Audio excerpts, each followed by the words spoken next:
Bakit ayaw ng Diyos ang manghula? Ito po ang nakasulat sa Biblia. Kapag kayo'y naroon na sa lupaing ibibigay sa inyo ni Yahweh, huwag kayong gagaya sa kasuklam-suklam na gawain ng mga tao roon.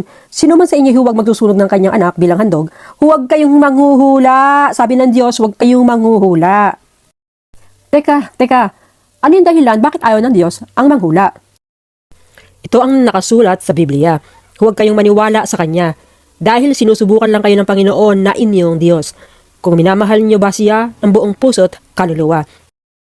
Dito po, napakinggan natin na sinusubukan lang daw tayo ng Diyos kung kanino tayo magtitiwala, maniniwala at hihingi ng payo.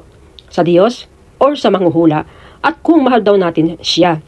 Nakakatawa ano? Biro niyo po, ang gumawa ng langit at lupa ay nanliligaw sa atin. Tinatanong tayo, mahal mo ba ako? Ngayong nalaman at narinig po natin ang sinabi ng Diyos na si Yahweh, nasa sa atin na po ito kung susundin natin ang Diyos. Isa lang po ang ating pagpipilian, pagpapala o sumpa.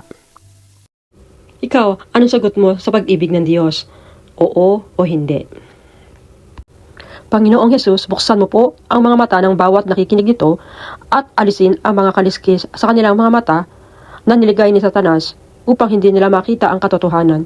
Buksan mo po ang kanilang mga puso at isip upang maintindihan nila ang iyong salita at sinasabi sa Biblia.